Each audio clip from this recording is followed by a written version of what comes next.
Donc, bonjour à tous. Nous sommes ravis de vous accueillir. Non, avant de commencer, est-ce que vous voyez notre PowerPoint, la réforme de la facturation électronique? Amandine de l'Ariège. Oui, Ah, il y a plein de pouces, Vincent.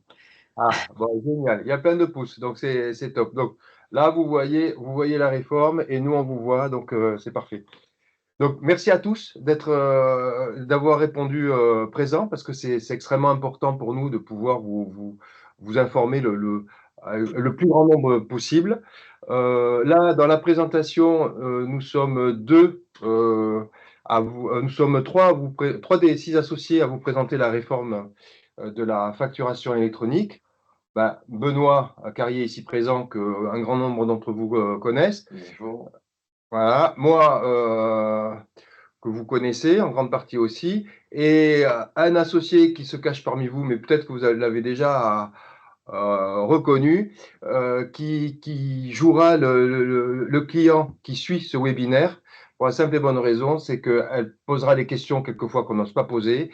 Elle jouera le rôle aussi de modérateur, c'est-à-dire que je vois que tout le monde a éteint son micro et c'est top parce que ça peut perturber.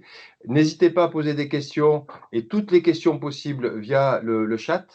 Et c'est notre expert comptable associé, entre guillemets, espion, qui nous interrompra parce qu'elle connaît le déroulé de notre présentation.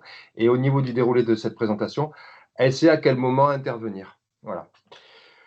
Alors, déjà, autant de monde, c'est super, hein. C'est-à-dire que la réforme de la facturation électronique, on ne savait pas que ça allait attirer autant de monde. Alors, je ne sais pas ce qu'on a envoyé comme invitation, quel était le titre, mais ce qu'il faut savoir, c'est que la réforme de la facturation électronique, c'est une réforme principalement fiscale. Alors, si on vous avait dit qu'on allait vous parler de l'article 289 bis du Code général des impôts et 290, il n'y aurait pas eu grand monde. Donc, c'est pour ça qu'on ne l'a pas dit, mais on va vous parler de ça. Mais ne partez pas, ne partez pas. Au contraire, vous allez voir, c'est passionnant. C'est-à-dire que l'État, actuellement, mais joue un rôle, joue même son rôle, un des rôles les plus importants des 30 dernières années, c'est de transformer cette réforme de la facturation électronique. Il y a eu déjà de gros enjeux au niveau de l'État. Rappelez-vous, le prélèvement à la source, le TZ, dernièrement, ce qu'on appelle le guichet unique, par rapport, c'est-à-dire le changement de compétences entre les greffes et l'INPI. Et cette réforme, elle est très attendue pour plusieurs raisons. Alors du coup, je vois que...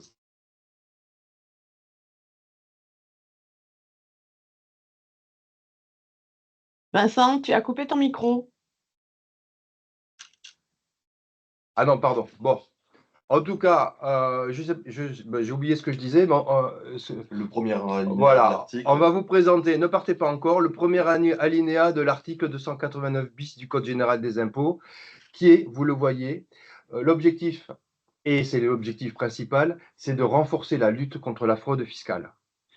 C'est-à-dire que l'État espère récupérer entre 20 et 25 milliards de recettes de TVA grâce à cette réforme de la facturation électronique. Alors 20 et 25 milliards, c'est beaucoup. Alors ça parle peut-être pas à grand monde, 20 ou 25 milliards, mais pour mes mots, le gouvernement français recherche 40 milliards pour équilibrer les comptes de l'État. La moitié du chemin est fait. Et quand on sait qu'il y a les baby-boomers avec les droits d'enregistrement qui vont arriver, on est quasiment, on boucle quasiment le budget de l'État.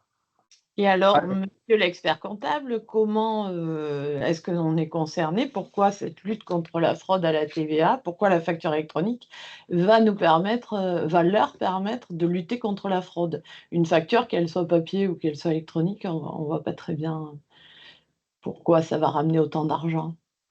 Ouais, ça va ramener beaucoup d'argent. C'est ce qui est prévu hein, en Italie. L'Italie est passée à la facture électronique en 2018 et l'Italie a récupéré 11 milliards grâce à la TVA. Et là, il y a deux axes principaux. C'est euh, ouais, sont concernées les micro-entreprises. Vous savez, les micro-entreprises, quand elles dépassent un certain seuil, elles sont assujetties à la TVA Et il y a un grand nombre d'entre elles qui ne savent pas qu'elles ont passé ce seuil ou elles ne veulent pas le savoir. En tout cas, là, il y a une recherche et l'État cherche à récupérer de la TVA. Et aussi pour un certain nombre d'entreprises qui pratiquent le carrousel à la TVA. Là, c'est juste technique, vous n'êtes pas concerné, enfin ça, on en est quasiment sûr. C'est-à-dire qu'il y a des entreprises qui créent plusieurs sociétés dans différents États membres et elles se facturent de la TVA, ça s'appelle le carrousel à la TVA, je ne sais pas si je l'ai dit, et l'idée c'est qu'elles n'encaissent pas la TVA, mais elles récupèrent la TVA. Voilà. Donc ça peut être de très gros montants. Donc, la, toutes les personnes là qui sont en visio ne sont pas concernées hein, par rapport à ces problématiques de TVA, parce que nous, on le surveille et on vous accompagne à ce niveau-là.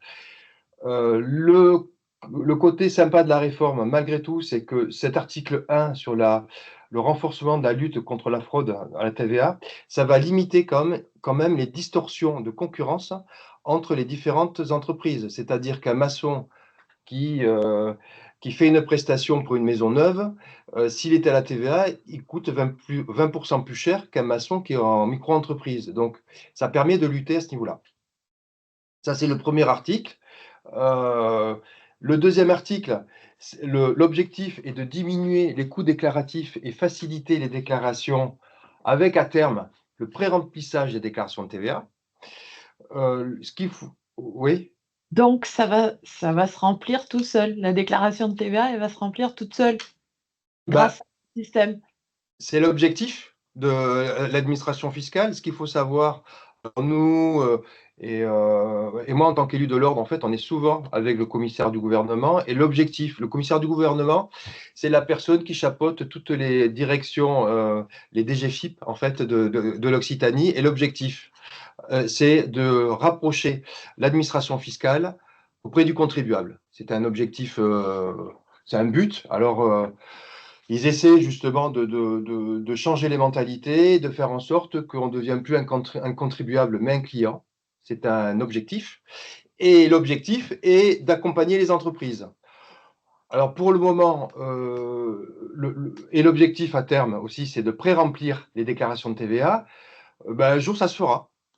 Un jour. Pas demain, parce que quand même, ce qu'il faut savoir, c'est que établir une déclaration de TVA, c'est complexe. Qui est responsable de la déclaration? Et ce n'est pas demain que l'État se portera responsable de l'établissement d'une déclaration. Voilà.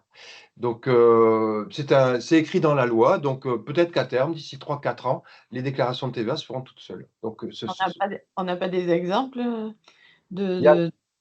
oui, il y a des exemples justement, c'est-à-dire que l'État, c'est en 2018, avec la loi sur le pouvoir d'achat, a fait en sorte que les bulletins de paie se fassent gratuitement par l'État. Je ne sais pas si vous êtes au courant, alors il y en a plein qui sont en train de noter, là je ne les vois pas tous derrière l'écran, mais je dis, ah bah tiens, finalement, les étages, je vois M. Walker, là, il note, mais attendez avant de noter, je finis ma phrase. Voilà. C'est qu'en fait, sachez qu'il existe le TZ qui a été créé en 2018 et les bulletins de paie peuvent se faire gratuitement. Voilà. Alors en 2019, ils étaient dans le service qui était à Bordeaux, ils étaient 15, 18 exactement, à faire des bulletins de paie pour 3000 bulletins de paie par an. Sachez que nous, dans un cabinet comptable, on est 9 à en faire 3000 par mois, pardon, pas par an, par mois. Et en fait, la problématique pour le TZ, c'est la responsabilité. Qui porte la responsabilité de faire le bulletin? Et l'État s'est désengagé par rapport à ça. C'est comme un autre exemple de pré-remplissage, c'est depuis le prélèvement à la source, vous avez vu que vos déclarations d'impôt sont pré-remplies. Et c'est vrai que beaucoup de nos clients à qui on fait la déclaration d'impôt se sont dit tant mieux, c'est bien. Et puis nous, ça nous arrange. Finalement, on peut vous accompagner sur plus de valeur ajoutée. Si ce n'est que finalement, on n'a jamais eu autant de travail depuis que les déclarations d'impôt sont pré-remplies, parce que vous, en tant que client, à qui on fait la déclaration d'impôt, vous nous demandez justement de contrôler, d'optimiser et souvent on modifie. Voilà. Donc le pré-remplissage de la TVA, c'est écrit, c'est un article de loi. Alors, il n'y a pas de date butoir, mais ça peut arriver. Nous verrons aussi que dans certains cas, notamment des échanges internationaux, les déclarations de TVA ne seront pas remplies. Donc, il y aura toujours une action de notre part pour pouvoir renseigner les bonnes cases dans ces déclarations. En tout cas, nous, sur les 3 ans à venir, nos équipes qui vous accompagnent pour faire la déclaration de TVA seront toujours sur le pont. Voilà. Merci, voilà.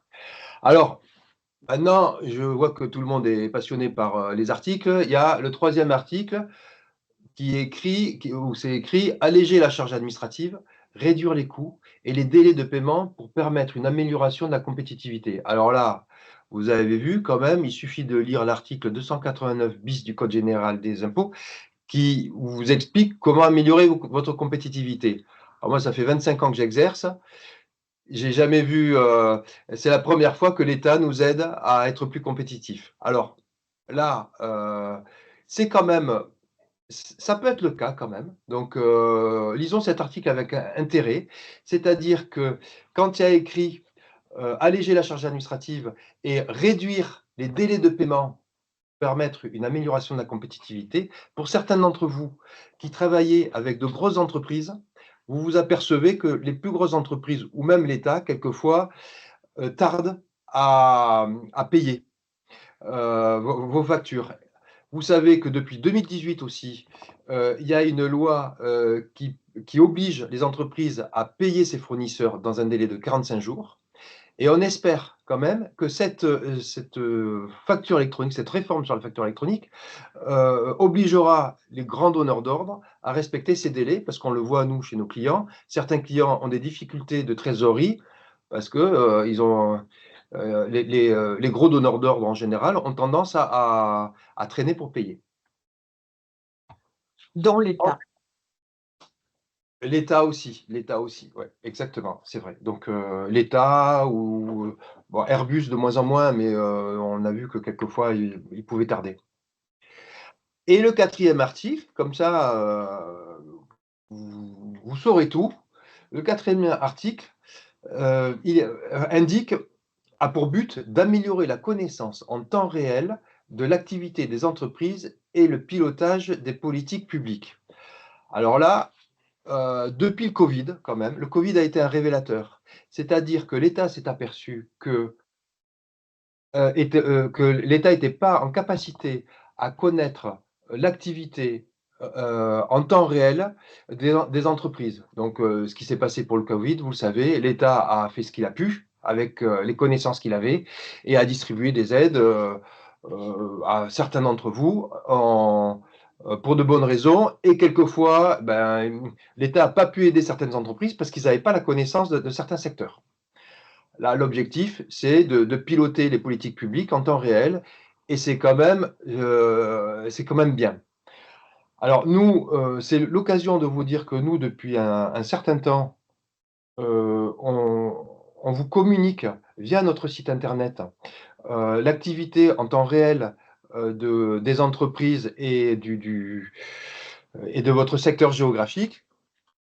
Bon, je vois qu'il n'y a pas grand monde qui est allé. Alors, on va vous le montrer. J'espère que ça va marcher. Donc, si vous allez sur notre site, ça s'appelle Image PME. Pourquoi Image PME? Alors, j'espère que ça va marcher. Le lien. Ah, voilà. Ça s'appelle Image PME parce que ça donne l'image des PME dans votre secteur d'activité. Et si vous allez, on vous enverra le lien. Si vous allez sur, alors, vous avez vu, dès que vous allez sur notre site, on parle de la facturation électronique, hein, voilà, parce que c'est un enjeu. Bon, ça, on peut l'enlever. Et si vous allez sur blog, il y a quelque chose qui s'appelle Image PME et on donne la tendance de l'ensemble des PME, d'abord au niveau national, après au niveau de l'Occitanie, et au niveau de l'Occitanie, pardon, on décompose par département. Ça peut vous intéresser pour certains. Et après aussi, on décompose par secteur d'activité, boulangerie, agence immobilière, construction, tout ça. Voilà. C'est pas l'objet de ce webinaire, mais sachez que ça existe et que certains d'entre vous l'utilisent. Et nous, on l'envoie quand même tous les trimestres au maire de Toulouse. Et quand on oublie de l'envoyer au maire de Toulouse, parce que bon, il ne va pas directement sur le site, ben, il nous le réclame, hein, en fait, parce que ça donne une tendance. Et c'est bien de passer 5 minutes à regarder la tendance justement d'image PME. Quand on dit nous, c'est l'ordre des experts comptables, hein. C'est pas forcément que Actif Conseil, hein. Oui, oui, oui, oui, oui. Oui, mais on est quand même moteur, là, on est quand même moteur, puis c'est nous qui l'alimentons, hein. Oui. Mais tout à fait, oui. C'est fait par le conseil régional de l'ordre des experts comptables et c'est fait aussi au niveau national. Voilà, ce qui fait que ça permet d'avoir une réelle euh, vue de l'activité économique. Et pour vous dire, quand Bruno Le Maire était aux commandes, on lui avait communiqué justement notre image PME, mais ça n'a pas été mis en place au niveau de Bercy. Voilà, ils ont pas. Et là, ils sont en train de se dire, ben, finalement, ça serait bien qu'on ait l'activité des entreprises en temps réel. Et ils ne l'auront pas par notre image PME, mais par un autre canal, par la facture électronique. Voilà. Bon, j'espère qu'on n'a pas été trop lourd sur la fiscalité, hein, parce que Alors, au niveau du calendrier de la facture électronique, donc la réforme aura deux phases. La première phase, ce sera la phase du 1er septembre 2026, où toutes les entreprises seront concernées par une obligation de réception des factures. Alors, nous sommes tous clients de grandes entreprises comme Vinci, EDF, etc., des entreprises qui sont finalement cotées, pour la plupart, ou des ETI, qui, elles, ont une obligation d'émission au 1er septembre 2026. Ce qui implique que dès le 1er septembre 2026, toutes les entreprises seront contraintes ou obligées de pouvoir réceptionner ces factures-là. Et ensuite, au 1er septembre 2027, toutes les entreprises en France seront concernées par l'obligation d'émission des factures. Donc là, moi qui suis une entreprise lambda, pas du CAC 40, si je comprends, je ne suis pas concernée, je ne suis pas obligée d'émettre, donc je ne suis pas concernée et je suis concernée qu'à partir du 1er septembre 2027. Alors non, pas vraiment, puisque dès le 1er septembre 2026, vous devrez pouvoir recevoir et être en mesure de recevoir des factures au format électronique via une plateforme agréée. Mais alors, moi, du coup, les grandes, elles émettent en facture électronique. Moi, je continue à émettre papier. Qu'est-ce qui se passe entre le septembre 2026 et septembre 2027? Ouais. Alors effectivement, ça sera un système un petit peu hybride, puisque entre le 1er septembre 2026 et le 1er septembre 2027, on aura une obligation de réception et on pourra, si on est en mesure, mais à partir du moment où vous êtes équipé d'une plateforme agréée, il n'y a pas de raison, on pourra également émettre dès le 1er septembre 2026 des factures électroniques si vous le souhaitez. Ok, merci. continue. Mmh. Ah, c'est à moi alors. Ah, comment ça se fait que ça... Ah. Bon, c'est bon. J'ai un petit plaisir personnel, c'est d'expliquer à autant de monde la fiscalité française. Vous voyez, ça fait du bien. Et vous allez voir quand même ce qu'on vit, nous, au quotidien. Voilà, on vous vulgarise la fiscalité, mais finalement, alors, on va vous l'expliquer. Parce que, comme on vous l'a dit, c'est un texte fiscal. Et la grande question, est-ce que moi, je suis... Elle est où, la souris. Est-ce que moi, je suis concerné par la facture électronique? Voilà, et est-ce que j'ai bien fait d'être à ce webinaire ou ça sert à rien? Bah, je vais vous le dire à la fin du webinaire, hein, comme ça. Vous voyez ce tableau-là que l'on va vous envoyer, sont soumis à la réforme de la facture électronique tous ces gens-là qui sont soumis et c'est écrit assujettis à la TVA établie en France.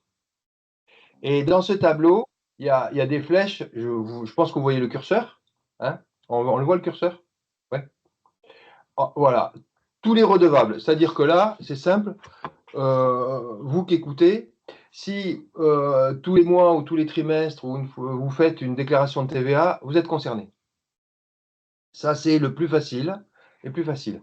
Après sont soumis ceux qui sont assujettis à la TVA établie en France et qui sont non redevables. Alors là, on ne sait pas trop, déjà, c'est technique.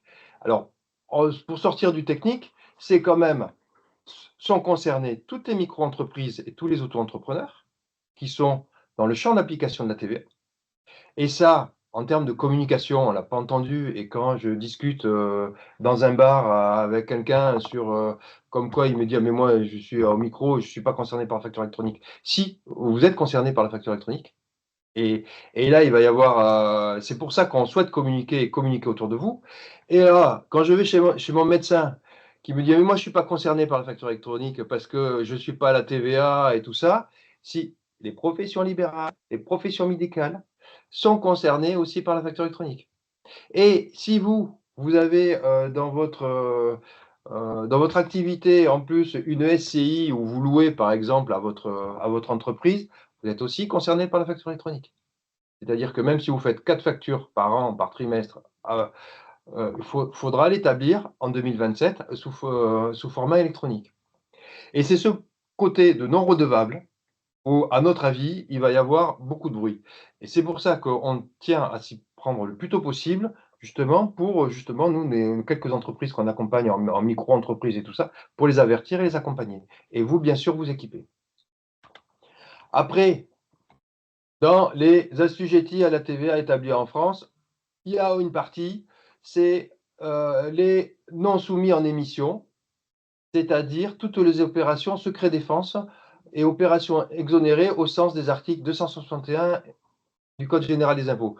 Si vous travaillez pour des opérations qui sont dans le cadre du secret défense, si c'est le cas, vous le sauriez, hein, parce que c'est très contraint, mais c'est pas que des armes, hein, c'est ça peut être du travail du médical, ça peut être même des opérations immobilières, voilà. Mais si c'était le cas, vous le sauriez. Voilà. Alors, c'est dommage, la semaine dernière, on avait fait. Non, si, la semaine dernière, on avait parlé justement d'achat d'armes, et juste à ce moment-là, il y avait un Mirage 2000 qui avait passé le mur du son. Voilà, on n'y est pas arrivé. Il ne peut pas passer à chaque fois. Et, et c'est quand même dommage. Ah mince, comment je fais pour revenir? Vous voyez, je ne suis pas le plus geek de l'équipe. Hein. Et là, vous allez voir si vous avez vu aussi. Mais restez jusqu'au bout quand même. Hein. C'est ceux qui sont non soumis, c'est-à-dire ceux qui ne sont pas soumis à la réforme de la facturation électronique. Alors attention, ne partez pas de suite quand même. Bon, tous les particuliers, dans votre cas.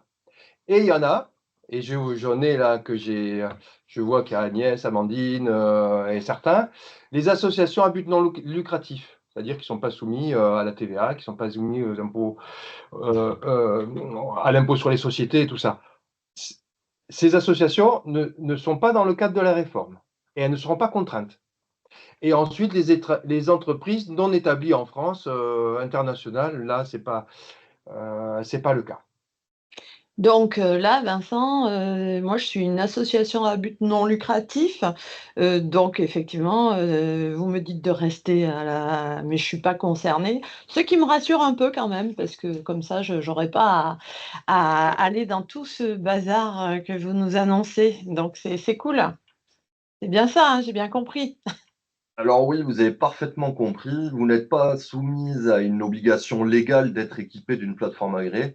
En revanche, d'un point de vue pratique, vous serez amené d'une manière ou d'une autre à recevoir des factures électroniques et il faudra, d'une manière ou d'une autre, pouvoir les réceptionner et pouvoir être équipé d'une plateforme agréée. Sinon, ça sera un petit peu compliqué pour aller récupérer des factures de personnes qui vous enverront sous ce format-là. Donc, d'un point de vue pratique, il sera quand même important, à notre sens, d'être équipé d'une plateforme agréée pour pouvoir réceptionner des factures électroniques. Et si je suis une association qui est fiscalisée, Alors dans ce cas-là, vous serez soumise à une obligation légale d'être équipé d'une plateforme agréée. Vous serez donc voilà, dans une association avec un objet commercial, vous serez dans le champ d'application de la réforme électronique, de la facture électronique. et j'ai pas très bien compris, je suis multicasquette, je suis médecin. Moi, j'ai jamais, eu à faire de déclaration de TVA, donc je vois pas très bien, comment je suis assujettie là, à cette réforme. Alors oui, sachez que toutes les professions médicales, libérales, etc., sont quand même assujetties à la TVA. Alors même si par nature vous êtes exonéré de TVA, vous êtes dans le champ d'application de la TVA. Par exemple, il y a certaines opérations, quand vous faites de l'esthétique, notamment, ces opérations-là sont soumises à la TVA. Également, quand vous faites des contrats de collaboration entre professionnels de professions médicales, hein, il peut y avoir des cas où ces redevances sont soumises à TVA. Très bien. Donc, ben, on reste, hein. On continue. Bon, on continue et on va voir comment on peut équiper des associations même qui sont à but non lucratif et le plus simplement possible. C'est ça, Jenny? Ouais. Ah, voilà. Alors, comment ça va se passer concrètement? Donc, ce qu'il faut savoir, c'est qu'il y a des acteurs commerciaux, notamment, qui forcent un petit peu la vente de leur plateforme agréée. Cependant, l'administration des impôts, hein, la DGFiP, souhaite que le contribuable puisse faire un choix éclairé, c'est-à-dire qu'il puisse avoir un libre choix dans la plateforme agréée. Donc, pour cela, l'administration fiscale a autorisé les experts comptables à prendre en charge en fait l'inscription de nos clients sur une plateforme agréée. Donc c'est pour ça qu'on vous fera passer dans les prochaines semaines un mandat de délégation qui nous permettra de vous inscrire avec vous, hein, en faisant le choix avec vous, sur la plateforme agréée de votre choix. Oups! Alors moi, j'ai dégainé un peu vite. La banque, effectivement, m'a contactée et m'a un petit peu mis la tête à l'envers. Je me suis dit, c'est urgent, et j'ai souscrit avec eux. Du coup, là, vous me dites, il aurait mieux valu que je passe par vous. Comment on fait? Alors sachez qu'en matière de plateforme agréée, le dernier qui parle est le dernier qui a raison. Donc nous avons la possibilité d'écraser une plateforme agréée que vous auriez souscrite auparavant. Nous avons la possibilité d'écraser cette inscription et de revenir sur une plateforme agréée que nous aurions choisie ensemble. Et en fait, là, la banque, elle me dit que c'est gratuit si je passe par elle. Et en fait, c'est vrai tout ça? Et quid si on passe par vous? Enfin voilà. Donc, moi, je peux répondre, hein. Je peux mettre la casquette expert comptable. Donc, effectivement, cette question, elle a été posée la semaine dernière, et on a des clients qui ont eu la curiosité d'aller au fond de la gratuité de ce que proposaient les banques. Donc en fait, c'est pas gratuit, hein, c'est pas gratuit pour 2 raisons. La première, c'est que quand vous allez lire les astérisques, ils mettent un plafond de réception. Donc c'est gratuit pour les 10 ou 15 premières réceptions, et après il y a des packages de paiement. Donc ça, on le savait pas, mais c'est un client qui nous l'a dit. Et surtout, il faut pas oublier que c'est, pas la banque qui vous fait la déclaration de TVA. Donc, nous, on aura toujours besoin, de vos factures, et de tous les documents comptables nécessaires à faire la déclaration de TVA. Donc, bah, si vous avez souscrit par la banque, tout le gain de temps de la facture électronique, qui est vraiment censé vous faire gagner du temps, va disparaître, puisque nous, on va devoir, vous les demander, ou alors nous connecter directement à la plateforme de la banque, et cette connexion ne sera pas gratuite quoi qu'il en soit, puisqu'ils visent un peu dessus aussi pour faire payer du service complémentaire. Donc en souscrivant directement chez nous, eh bien, on ne vous embêtera pas, et c'est vrai que les flux se déverseront directement dans votre comptabilité. Chose que n'a pas la banque, hein. La banque, elle n'a pas votre comptabilité. Donc c'est vrai que, la facilité de la réforme, vient si, on connecte, vos factures à votre comptabilité. Voilà. Et combien ça va coûter chez nous? Alors, on réfléchit encore. La mise en place, de la conformité, en fait, de vos outils, hein, sur lesquels on travaille depuis maintenant presque 8 ans, hein, puisqu'il faut savoir qu'elle a déjà été décalée 2 fois, cette réforme. Donc, mais que l'Europe oblige quand même la France à basculer avant 2030, et donc on est un peu en dernière ligne limite là, donc normalement, elle ne devrait pas être décalée puisque la DGFiP est en train de faire les tests de sa plateforme étatique et qu'il y a déjà 10 plateformes qui ont été agréées sur les 110 potentielles qu'il y aura à terme.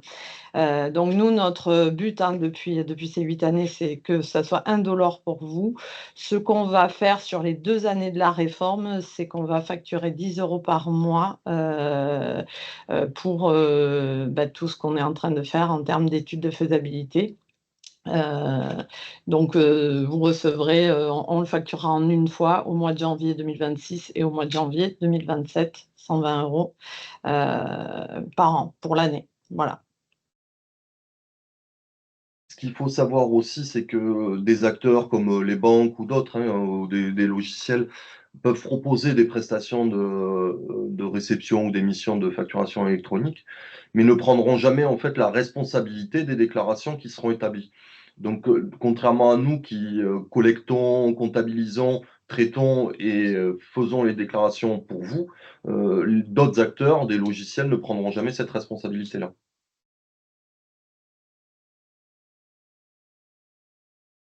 Pas plus de questions, on peut passer. Ah, voilà, alors un petit peu de vocabulaire dans la facturation électronique, Vincent, si tu veux le Alors, le présenter. vocabulaire, non, mais par contre, la question que vous pouvez vous dire, c'est que finalement, ah ben, elle va la Et poser, elle va la poser, elle va la poser. quand même que moi, je suis contente parce que j'ai déjà digitalisé toute mon entreprise et depuis longtemps en plus. On est vraiment les bons élèves dans mon entreprise et du coup, je reçois déjà toutes mes factures en mode électronique. Tout est digitalisé, tout est en PDF et on a 0 papier depuis très longtemps. Donc en fait, moi, la première étape de réceptionner en PDF, là, je suis OK et j'ai déjà cette première étape de valider. Alors oui, mais la facture électronique, la facture X, n'est pas qu'un seul PDF en fait, hein. Aujourd'hui, on peut avoir l'impression d'émettre, recevoir des factures électroniques, mais ça n'est pas le cas. Une facture électronique, c'est un PDF et un petit logiciel embarqué qui est adossé au PDF et qui permet d'être lu par des machines.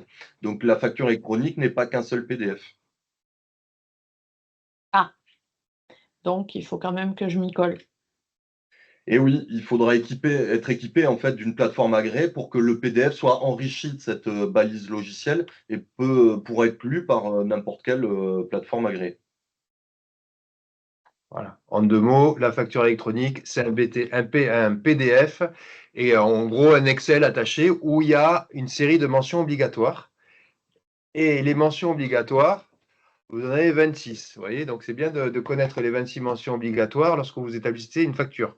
Pour rappel, c'est bien quand on vous a le fait de vous rappeler qu'établir une facture, c'est un acte juridique engageant et vous en portez la responsabilité. Et depuis tout le temps, en fait, c'est pas nouveau là, ce slide, c'est qu'il y a des mentions obligatoires sur l'adresse, le siège. Et pour ceux qui sont à la TVA, à partir du moment où vous êtes pas, vous facturez pas à 20%, mais un taux plus faible, ou si vous êtes à l'export et tout ça, faut le mentionner sur la facture. Voilà, en grande partie. Alors vous allez me dire, bah, quelquefois on oublie les mentions, il se passe rien. Bah, c'est normal, il se passe rien parce qu'en fait, vous l'envoyez à un client et le client, il analyse pas ça. Il regarde combien il doit payer et puis et si c'est conforme à son devis. Demain, ce ne sera pas le cas, en fait. C'est pour ça qu'on vous en parle. C'est-à-dire que demain, ces 26 mentions, elles vont être filtrées par les plateformes. Ce qui veut dire que s'il manque une des mentions ou si c'est pas clair, ça passera pas. Donc vous ne serez pas payé non plus. Alors, et là, c'est dans votre cas, l'obligation d'émettre des factures, c'est septembre 2027. Donc vous allez dire: «C'est bon, j'ai le temps». Ne partez pas, on veut vous garder encore, ne partez pas. Si on vous en parle maintenant, c'est pour une bonne raison. C'est que c'est maintenant où vous allez balayer votre fichier client, vous assurer que le numéro SIRET correspond au nom du client et tout ça. Sinon, ça va bloquer. Alors, c'est pas transcendant, mais faites attention, par exemple, quand vous avez des clients qui sont en franchise, je dis n'importe quoi, franchise de Célio, peut-être que vous marquez Célio et que vous l'envoyez à une adresse, mais en fait, c'est une franchise ou c'est une concession ou qu'importe. Donc, c'est pas Célio, c'est les achats, les vêtements de Toulouse, un autre nom. Voilà. Il faut que ce soit conforme. C'est-à-dire que finalement, la facture que vous envoyez soit conforme au cabis du client que vous allez, de votre client. Bon, vous avez 2027, hein, passez de bonnes fêtes de Noël, ça va. Et puis, mais pensez-y, pensez-y, c'est extrêmement important. C'était quoi la sanction, là, si on n'avait pas Oui, tout? oui, heureusement. Alors, je ne sais jamais revenir en arrière avec ce truc. Ah oui, oui, oui. Ouais. C'est vrai que faut, Un peu attirer votre attention là.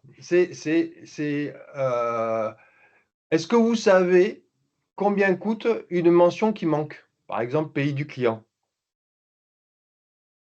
Alors là, bon, vous n'allez pas répondre, c'est pas ça, c'est pas un quiz. Il n'y a rien à gagner en plus, mais c'est 15 euros.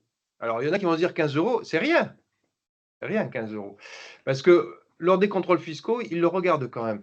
Non, c'est 15 euros par mention manquante fois le nombre de factures. Parce que quand on se trompe sur toutes les factures. Et en général, quand on ne se trompe pas que sur une mention. Donc ça peut monter très vite. Et comme c'est l'occasion de vous rappeler aussi que quand il y a des contrôles fiscaux, mais ça vous le savez, nous on vous accompagne du début à la fin. Hein, parce qu'on a eu le cas d'un contrôle où le contrôleur a dit ah ben ça va vous coûter 15 euros, sans dire la multiplication derrière. Donc quand on a reçu la note, on a été surpris. Voilà. Hein, donc voilà, nous on est là vraiment pour vous sécuriser parce que quelquefois ça peut être étonnant. Bon, ce n'était pas le but de l'intervention, mais retenez quand même, sachez que quand vous faites une facture, c'est pas rien. Hein, c'est pas, ah, ben, tiens, je fais une facture, j'annule, je truc, je machin. Non, non, c'est un acte juridique. C'est-à-dire qu'après on peut aller au tribunal avec une facture, avec le devis, ce qu'il en est. Voilà. Bon, pour ceux qui aiment les articles du Code général des impôts, vous verrez que c'est l'article 41, si ça en passionne certains. La suite. Alors là, cette slide, elle n'est pas longue. C'est juste, comme disait Benoît, là, c'est pour vous donner un peu le vocabulaire, parce que sachez qu'on va en parler de plus en plus. Au niveau des médias, hein, c'est-à-dire que l'État, après, normalement, ça devrait sortir, mais il va y avoir un déploiement pour informer tout le monde. Et, je ne sais pas pourquoi, mais la fiscalité française a décidé d'employer des termes anglais. Ça, je n'ai pas l'origine, mais du coup, pour dire je fais une facture, il y a e-invoicing. Alors, je sais qu'il y a parmi vous là, des gens qui parlent couramment anglais et qui travaillent à l'international, mais ça veut dire je vends un assujetti, c'est-à-dire je crée mes factures à un format qui va bien, je l'envoie à la fois à mon client via une plateforme et je l'envoie aussi à la DGFiP. Et après, il y a un autre terme qui s'appelle e-reporting. Et là, c'est soit vous vendez à non assujetti, et ce sera surtout pour les entreprises qui vendent au comptant. Je n'ai pas l'impression qu'il y en ait beaucoup parmi vous, mais c'est les caisses des restaurants, par exemple. Les caisses des restaurants. On en a dans l'assistance des salles de spectacle. Alors, les salles de spectacle, par exemple, ouais, alors, les salles de spectacle, c'est parfait. On pense à vous, là, vous voyez. C'est-à-dire que finalement, quand vous êtes à la billetterie, donc vous avez une caisse qui doit être normée, hein, et certifiée, et quand vous êtes à la billetterie, c'est possible, moins qu'au restaurant, mais qu'on vous demande des notes de frais. Des factures. Voilà, des factures, c'est-à-dire que dans notre cas, par exemple, on décide d'inviter des clients au restaurant, mais dans le cadre de notre activité professionnelle, on peut le déduire et on demandera des notes de frais. Et là, il faudra que votre caisse elle soit en capacité de noter le numéro SIRET de l'acheteur, du client, pour émettre une facture. Donc, là, on a des billetteries, ça doit pas y en avoir beaucoup, mais imaginez au restaurant, pour ceux qui vont au restaurant, entre midi et deux. Quelquefois, il y a des queues pas possibles, où on découpe les tickets restaurant. Ben là, il y aura autre chose. C'est-à-dire que le restaurateur, pour qu'il vous fasse une note de frais, il va vous demander un numéro SIRET. Pour ceux qui ont un numéro SIRET ou un numéro d'immatriculation. Il risque d'avoir des queues assez impressionnantes lorsqu'il faudra payer. Donc, il faudra peut-être même aller au restaurant décalé, parce que je ne vous dis pas le monde qu'il y aura.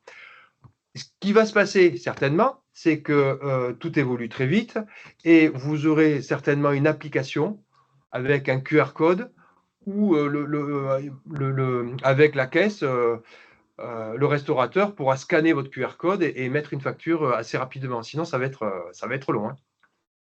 Voilà. Dans tous les cas, pour tous ceux qui facturent et encaissent comptant le particulier, vous serez concernés au 1er septembre 2027 par le e-reporting et l'obligation de transmettre les données cumulées des ventes par jour à l'APA, en fait. Voilà, ça c'est l'obligation de ceux qui… Et c'est à partir de septembre 2027. Et donc, les éditeurs vont se mettre aux normes, comme ils sont aux normes en réception, là, hein, c'est la course. Ils vont aussi se mettre aux normes du e-reporting pour 2027. Puisque les données de la caisse seront envoyées directement à l'administration fiscale. Voilà, tous les jours. Là, notre rôle, c'est de vous informer. Après, on va vous accompagner, hein, soyez sécurisés. Il ne va rien se passer presque. Si on le prépare bien, il ne se passe rien. Si on le prépare mal, ça va être compliqué. Mais nous, on n'a que des clients, c'est le top de top. Donc, il n'y a pas de raison que… Alors, on va vous montrer comment ça se passe, justement. Là, actuellement, quand vous êtes l'entreprise A et vous facturez l'entreprise B, vous envoyez votre facture via la poste. Bon, plus par fax, hein, j'espère, par mail souvent, et c'est là où vous dites, ça y est, je suis dématérialisé. Non, vous envoyez un PDF, boum, et ça va de suite à l'entreprise B. Alors, si vous êtes un peu observateur, vous apercevez que le nouveau schéma, il ressemble à un Y. Donc, dans le vocabulaire, vous verrez, ils parleront de schéma en Y, en fait. Et là, comment ça va se passer? Au lieu de facturer en 1 seconde l'entreprise B, ben, ça va prendre aussi 1 seconde, mais ça va circuler pas mal. C'est-à-dire que vous allez mettre votre facture, vous allez l'envoyer à votre plateforme que vous allez choisir, où on va vous aider à la choisir. Comme on vous a dit, on a prévu de vous aider. Et en gros, dans les choix des plateformes, ce sera des plateformes qui iront le mieux pour votre activité. Hein. C'est-à-dire à des pharmaciens, on leur proposera une plateforme bien spécifique. Ceux qui sont dans le bâtiment, une plateforme bien spécifique, en fonction de votre activité ou en fonction de vos outils. Mais ça fait 8 ans qu'on y réfléchit. Donc là, vous allez envoyer votre facture à votre plateforme que nous allons choisir ensemble. Et cette plateforme, simultanément, elle va envoyer la facture à la plateforme de votre acheteur, qui va simultanément l'envoyer à votre client. Donc, en fait, quand on va vous équiper, vous aurez l'impression de continuer à faire ça, mais en fait, on va vous organiser ça. C'est pour ça qu'on s'y prépare et qu'on s'organise, et voilà. Et vous allez vous apercevoir de rien. C'est ça qui est extraordinaire, quand même. En même temps, vous avez vu que je ne suis pas allé au bout, c'est-à-dire que votre plateforme, elle va à la fois l'envoyer à la plateforme de l'acheteur et aussi alors ça s'appelle un concentrateur de données, c'est-à-dire à l'administration fiscale, pour faire simple, qui s'appelle la plateforme publique de facturation, et c'est un gros annuaire qui va centraliser tout ça. Et c'est là où justement ils auront à terme la connaissance en temps réel de l'activité économique, qu'ils feront peut-être des déclarations de TVA, ils sauront maître du jeu. Quelque part, c'est l'Europe entière et c'est le monde entier qui va faire ça. Donc c'est pas… Et voilà. Donc oui. Et du coup, qu'est-ce qui se passe là si ma facture, elle n'a pas les 26 mentions dont vous avez parlé précédemment? Eh bien, en fait, si vous avez suivi, apparemment, ce n'est pas le cas, hein, mais bon, c'est que si vous envoyez votre facture à la plateforme et qu'il manque les 26 mentions, ça va bloquer là. La facture sera bloquée. D'accord. Et en fait, moi, il arrive, fréquemment quand même que je sois pas tout à fait d'accord avec, la facture que m'envoie mon fournisseur parce qu'il m'avait promis une remise et au moment de la vente et en fait, quand, je reçois la facture, la remise elle y est pas donc, en fait, moi, je refuse de payer. Là, qu'est-ce qui va se passer, si ça passe par les plateformes? Alors effectivement, quand vous serez dans la plateforme côté acheteur, vous aurez une sorte de panière numérique où vous aurez la liste des factures que vous avez reçues en facture électronique qui sera listée. Certains de nos clients sont déjà équipés de ce type de panière et vous aurez la possibilité de refuser des factures qui ne seraient pas conformes à vos demandes. Et donc tant que j'ai pas accepté la facture, on est d'accord que l'État, il est pas au courant de la facture, tant qu'elle est pas définitive? Alors si l'État sera nécessairement au courant, puisqu'à partir du moment où vous émettez depuis une plateforme agréée, pardon, une facture électronique, ça part simultanément à la plateforme, agréée de l'acheteur et à l'administration fiscale. Donc l'État sera bien au courant. Mais alors, si c'est pas la même que je paye, on va pas être, raccord avec l'État, il y aura un décalage. Alors comme vous le savez, hein, c'est déjà le cas, lorsqu'une facture n'est pas conforme, vous êtes tenu, de l'enregistrer dans votre comptabilité, de demander un avoir à votre fournisseur pour qu'il puisse refaire une nouvelle facture. Et l'avoir, l'État, il l'aura aussi du coup. Exactement, puisque l'avoir partira simultanément dans la plateforme de l'acheteur et également à l'administration fiscale comme une facture. Et alors je me pose une autre question, nous on lance la facturation du mois, on attend que le dernier jour du mois soit passé pour, savoir tous les travaux qu'on a vendus, sur le mois et du coup notre secrétaire, elle lance la facturation le 3 ou le 4, du mois qui suit, pour le mois précédent. Donc là, je pourrais toujours dater mes factures du 30 novembre, même si, elles partent que le 4 décembre. Alors bon, en matière de facture électronique, date de facture égale date du jour. Donc on pourra pas entre guillemets «tricher» et remonter en arrière. La date de facture sera automatiquement la date du jour. Donc d'où l'intérêt soit de s'organiser en amont, donc de prévoir la facturation, d'arrêter la facturation par exemple le 20 du mois ou le 25 du mois, pour anticiper. Et la deuxième chose qui sera très importante, ce sera de remplir dans le champ de la facture, les dates de livraison, les dates de réalisation de prestations et cetera, pour qu'on puisse rattacher, les bonnes dates. Donc si je suis aujourd'hui le 11 décembre et que je veux facturer une prestation réalisée le 30 novembre, il conviendra de mentionner dans l'intitulé ou dans le corps de la facture que la prestation a été réalisée, livrée le 30 novembre. Et alors là, moi maintenant je suis avocate, avocate fiscaliste en fait et j'ai fait un conseil d'optimisation fiscale, à mon client, sur tel et tel dossier. Je le mets, moi, ce que je facture sur mes factures, mais j'ai un petit problème de secret professionnel là parce que du coup, tout va être, donné à l'État, sur tout ce qu'on vend, Oui, effectivement, alors c'est un cas qui a été prévu, hein, par les textes, fiscaux, que ça soit, des avocats, des professions médicales ou d'autres professions. Il peut y avoir des données sensibles et ces données-là ne seront pas transmises à l'administration fiscale. Donc là, il conviendra de voir avec l'éditeur, hein, de la plateforme agréée, de bien vérifier que vous êtes classifié dans des professions qui ne sont pas concernées par la transmission de certains libellés de la facture. Donc des données telles que le montant ou la date seront transmises, mais pas le contenu de la facture. et une autre question, en fait, moi je fais très, très peu de factures et là, tout ce que vous me dites me fait vraiment peur, et il y aura moyen de sous-traiter, la prestation, de facturation pour pas qu'on ait à moi je voudrais continuer comme je faisais avant, en fait, hein. Oui, Vincent. Oui, bien sûr, vous pouvez sous-traiter à un sous-traitant externe ou nous, on pourra éventuellement vous accompagner là-dessus. Ça n'a du sens que si vous vous dites: «Moi, je veux faire ça pendant 2 ans et après j'ai d'autres projets», mais donc ça, on pourra vous accompagner, mais c'est vraiment si c'est sur du court terme. Voilà, parce que vous ne pourrez pas, utiliser, un fonctionnement ancien sur les 3, 5, 10 prochaines années. Voilà. Par contre, vous pouvez compter sur nous pour vous accompagner pour faire cette sous-traitance. Alors pour répondre à une question là qui est dans le chat, vous voyez que sur la gauche, effectivement, quand vous utilisez Chorus, hein, Chorus c'est un peu le balbutiement d'une facture électronique aujourd'hui. Ouais. Donc effectivement, quand vous facturez à des administrations publiques, vous utiliserez toujours Chorus. Ou une forme de Chorus si c'est en Europe.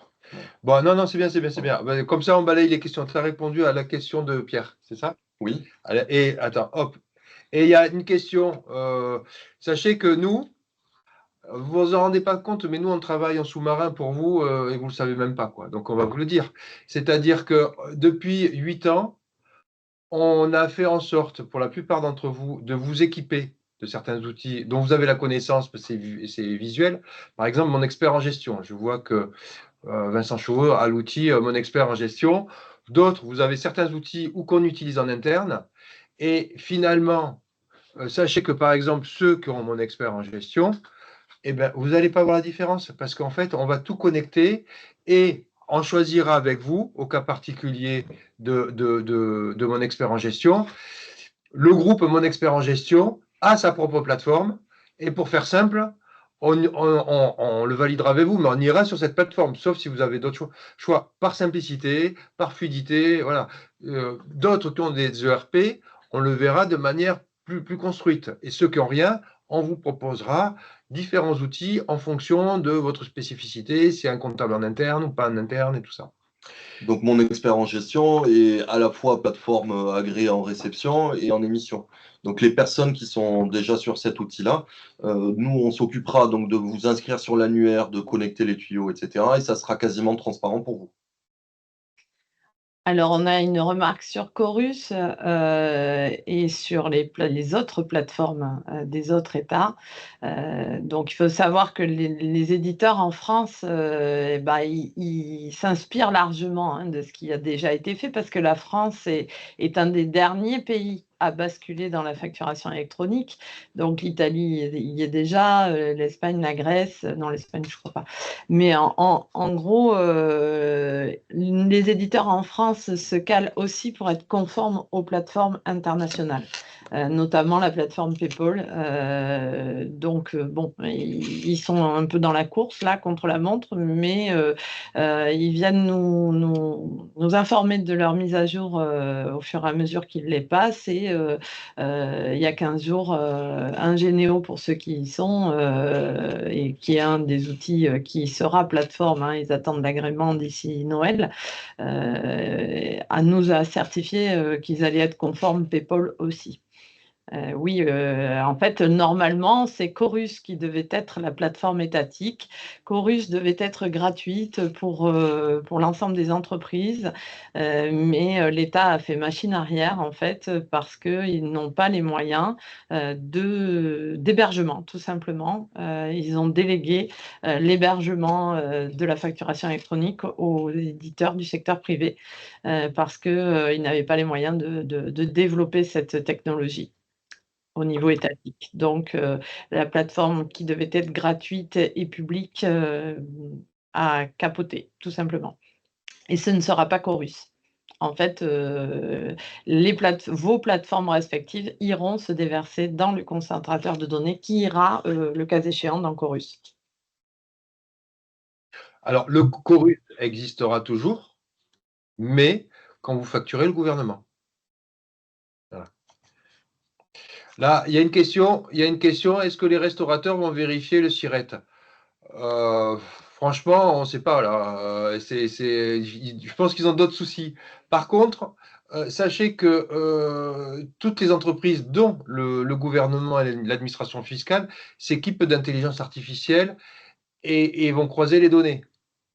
S'il y en a qui pensent, s'il y en a qui se disent et attention, c'est-à-dire qu'à un moment donné, ils verront s'il y a plusieurs, s'il y a un numéro SIRET il peut y avoir, ils iront vérifier s'il y a un numéro SIRET à manger à 2 endroits différents le même jour à la même date. Voilà, c'est ça que je vais vous dire. Voilà. Donc il y aura des contrôles, bien sûr, en fait, après. Hein. Mais l'enjeu, c'est pas les notes de frais pour le moment, c'est la TVA. Mais bien sûr que les repas, ils s'assureront que ce sont des repas qui sont pendant des heures de bureau et avec des clients. Ce qui a été fait dans d'autres pays, hein, c'est ce qu'on disait, un système de QR code qui permet de transmettre de manière assez simple les notes de frais. Et oui, les factures qui ne sont pas saisies sur Chorus ne sont pas payées parce que toutes les entreprises qui travaillent avec les entreprises publiques ont l'obligation depuis quelques années déjà, c'est les premiers à être passés quelque part entre guillemets dans la facture électronique, de saisir dans Chorus les factures pour pouvoir être payées. Donc effectivement, si elles ne sont pas saisies sur Chorus, elles ne sont pas payées parce qu'elles ne respectent pas la loi. Alors, au niveau des étapes de la mise en place de la facturation électronique, alors nous sommes au quatrième trimestre 2025. Donc, ce qu'on vous disait en amont, hein, c'est de bien vérifier vos bases de données, notamment de facturation, que vous ayez bien dans les noms des clients, les SIRET, les adresses, qui correspondent bien au CABIS pour pouvoir demain les facturer. Et inversement, hein, de vous assurer que vos fournisseurs ont les bonnes données pour vous facturer.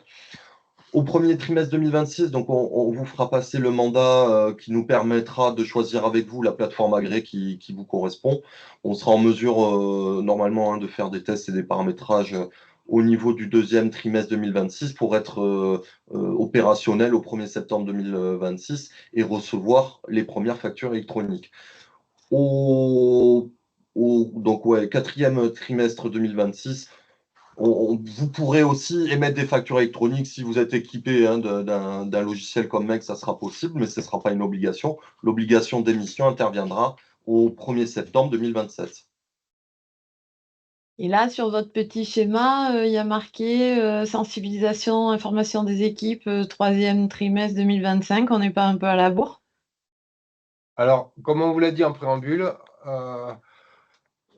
elle devait jouer un rôle de client pénible.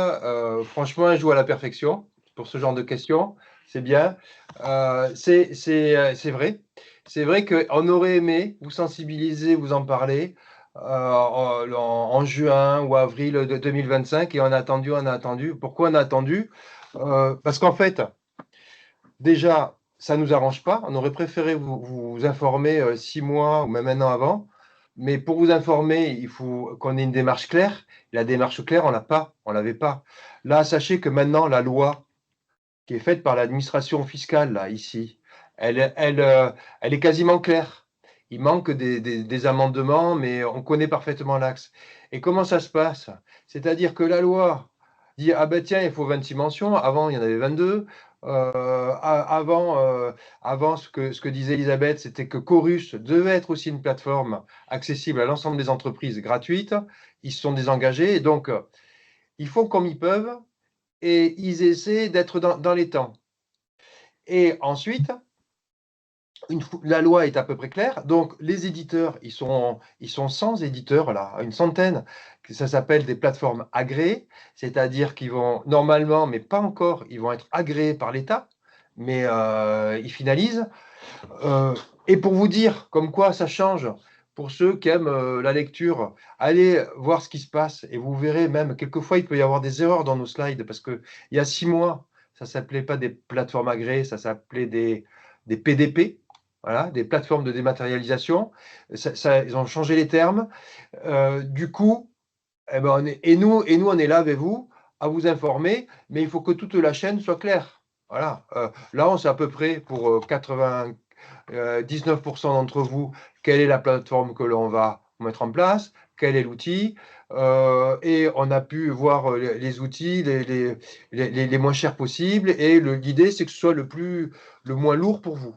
Et on fait le pari que vous aurez, par exemple, ceux qui ont Meg, boum, vous envoyez la facture comme ça, et bien en fait, ça va faire tout ce processus, mais vous allez vous apercevoir de rien. Mais ce sera le cas, et c'est ce qui est prévu. Donc, sur les délais, c'est vrai que ce slide, nous, on prévoyait de vous informer maintenant. Ce n'est pas le cas. Et pour tout vous dire, bon, ça nous regarde à nous, mais c'est notre sérénité. C'est que pour ceux qui savent, enfin, pour vous tous, septembre 2026, il faut être opérationnel. Alors, si on fait un rétro-planning, ne nous appelez pas au mois d'août, parce qu'avant septembre, c'est le mois d'août. Et au mois d'août, on est fermé et on ne répondra pas parce que on fera au mieux. Mais si vous voulez, faites en sorte que tout ce process, mais nous, on va vous le valider, soit bien avant les vacances, qu'on puisse tous partir en vacances sereinement. Et c'est ce qu'on a. On a balayé notre portefeuille. Franchement, il y a zéro souci. Et Alors là, même, ouais. la deuxième étape du diagramme, là, c'est l'audit de vos flux de facturation. Là, mes équipes dans l'entreprise, je ne suis pas sûre qu'elles aient le temps matériel d'arriver à balayer tout ça pour savoir si on est aux normes ou pas, ou la compétence, hein, tout simplement.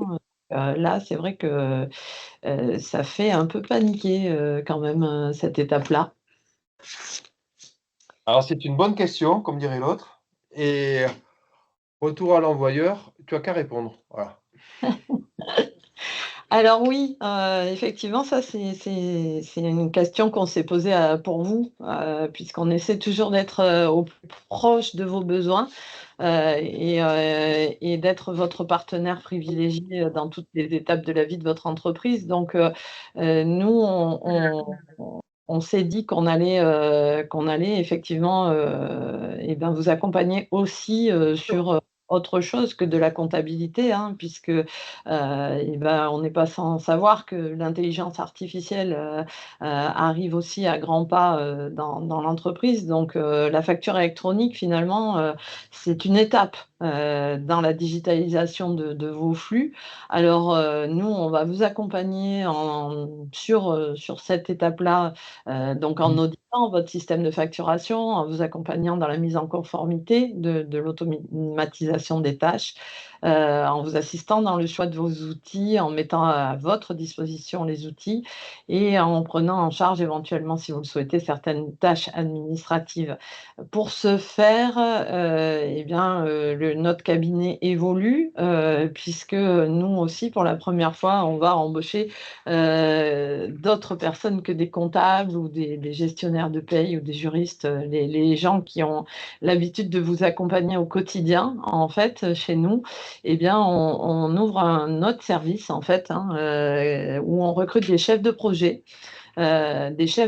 qui auront pour vocation de venir dans vos entreprises pour connecter tous vos systèmes d'information pour qu'on puisse fluidifier au maximum l'information financière et l'information tout court en fait, hein, qui se découle finalement à la fin dans l'information financière. Mais si vous avez des logiciels de gestion des achats, des logiciels de gestion des stocks, vos logiciels de vente, vos CRP, et tout ce qui vous permet de produire le service ou le produit que vous rendez.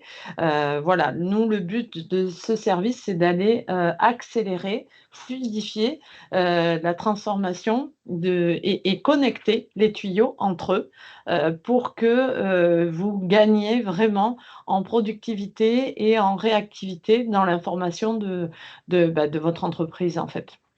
Donc sachez que pour nous aussi, hein, on est en mutation, hein, puisque là, et on est en train, en même temps que la facture électronique, d'étudier tout ce qui est robots, agents IA. Donc ça s'inscrit dans une vraiment chez nous dans une profonde mutation aussi de notre cabinet, puisque notre baseline, c'est l'expertise comptable humaine et connectée. Et donc le côté connecté, pour nous, il est essentiel de prendre la vague et de vous y accompagner parce que derrière, eh bien, plus on gagne de temps à faire faire par les machines finalement les basses besognes, plus ce temps peut être mis sur l'humain, sur vos collaborateurs, leur confort de vie au travail et surtout sur la qualité de la prestation que vous allez rendre après derrière à vos clients. Donc sachez que nous, on ne s'arrêtera pas à la facture électronique. La facture électronique, c'est un tremplin et vraiment, on le vit comme ça. Pour nous, pour vous, on vit cette réforme comme un tremplin pour vous accompagner dans la digitalisation de vos entreprises.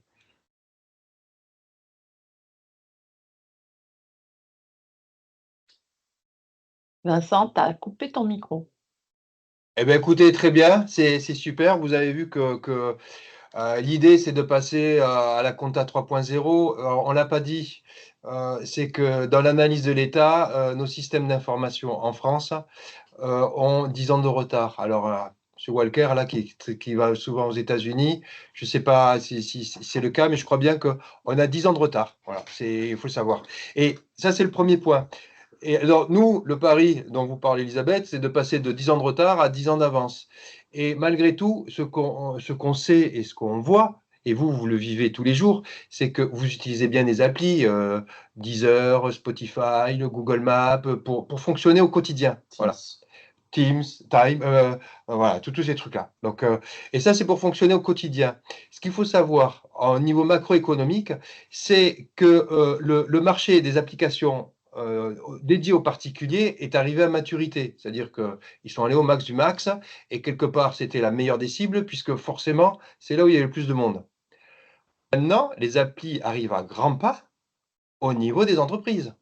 Et ça, c'est à grands pas. On le voit, hein, régulièrement, on échange sur une nouvelle appli, des agents IA, dans la compta, dans la gestion des stocks. Ça arrive à grands pas. Et là, nous, en tant que cabinet, le virage, on veut avoir ces 10 ans d'avance. On souhaite aussi vous accompagner dans ces 10 ans d'avance, justement, pour fonctionner, pour pas être payé à la sueur de son front, quoi. C'est-à-dire qu'à un moment donné, de recopier des éléments, ça a plus de sens. Et il y a des applications qui le font pour nous, pour justement gagner du temps et être plus performants. Et ça, on s'adresse autant à vous, soit vous êtes dirigeant, soit vous êtes responsable financier des entreprises. C'est-à-dire que ce mouvement, faut le suivre. C'est-à-dire que quand on est un responsable financier d'une entreprise, il faut être sensibilisé à ces outils qui arrivent. Bon, là, on vous parle, bon, notre cabinet est réputé pour avoir plutôt de l'avance au niveau informatique, mais ça arrive, hein, ça arrive quand même très, très vite. Le tout digital arrive, et l'idée, c'est de vous accompagner, soit les responsables financiers, soit les dirigeants, pour avoir l'information en temps réel, fiable, bien sûr, sécurisée, pour que vous puissiez fonctionner au mieux dans un monde qui change énormément. Voilà. Et si, ayez cette image, si vous n'êtes pas ouvert à ça, et si, c'est pour ça qu'on met le pari, c'est comme si vous deviez vous repérer à Paris avec une carte IGN. Vous voyez, et vous envoyez beaucoup des touristes avec la carte IGN en train de voir où est le prochain métro.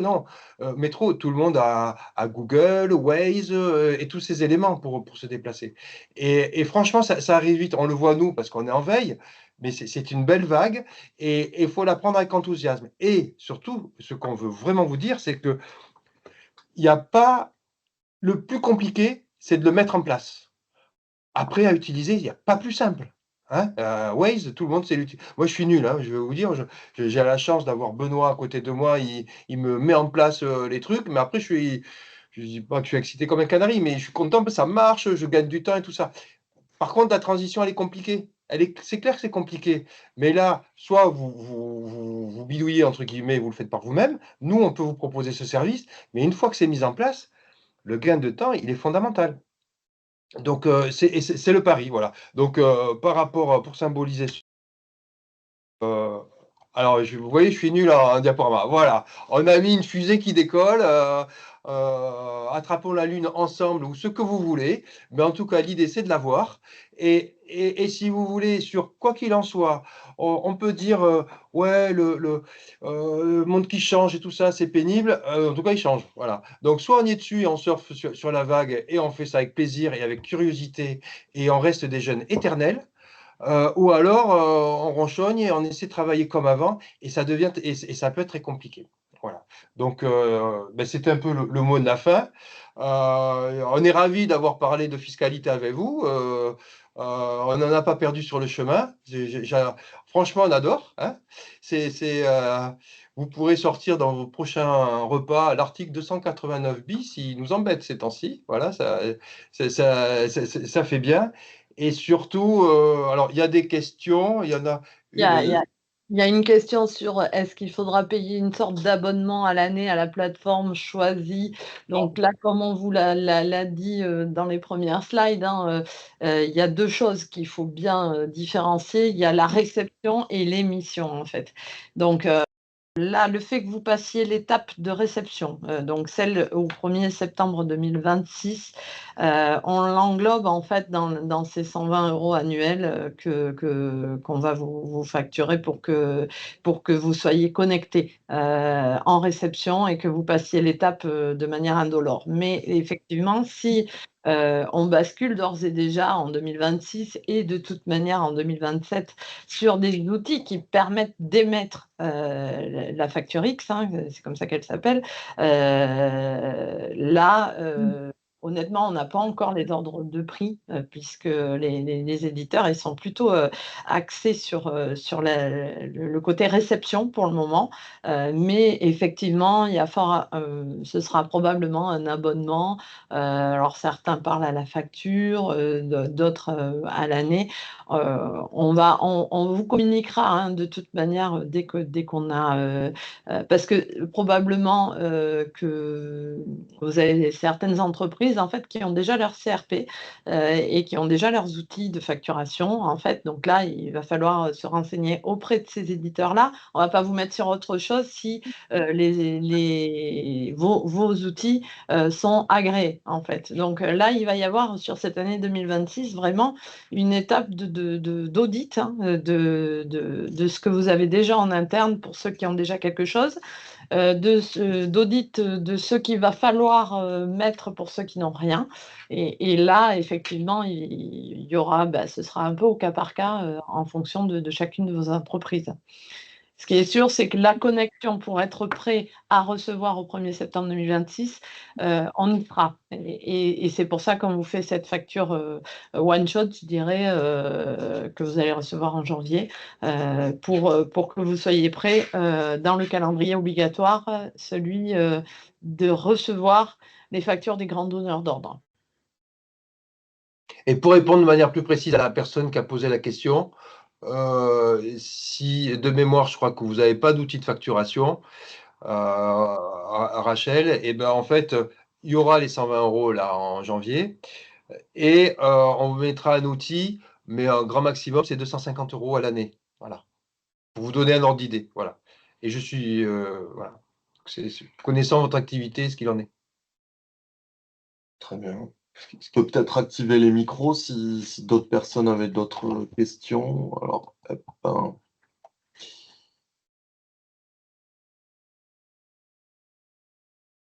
Non, mais ils activent eux-mêmes. Hein. Non, mais nous, on a fermé. Non, mais sinon, vous comptez. Est-ce que vous avez d'autres questions ou est-ce pour vous, on a balayé l'ensemble des interrogations que vous pourriez être amené à vous poser? Ah, une question. Alors, attendez. Il faut que vous.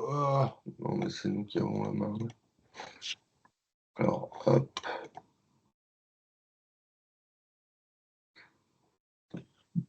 Oui. Ah non, ça marche pas. Faut que vous activiez votre micro.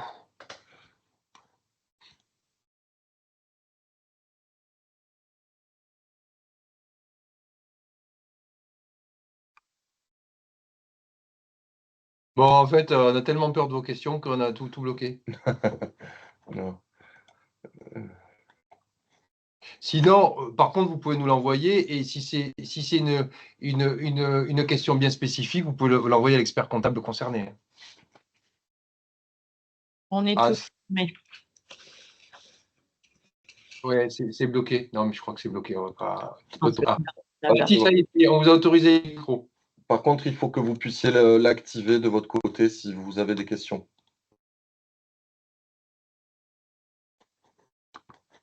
Bon, il n'y en a pas. Bon, bon, écoutez, pour ceux qui vont au resto, là, il est 12h15. Souhaitez un bon courage aux restaurateurs, hein, pour pas devoir récolter tous les numéros SIRET en 2027. Je veux dire, c'est bien, mon gars. Voilà. Bon, mais donc on vous quitte. Hein, merci pour votre écoute et votre bienveillance, et à bientôt. Hein. Merci bien. Au revoir. Au revoir.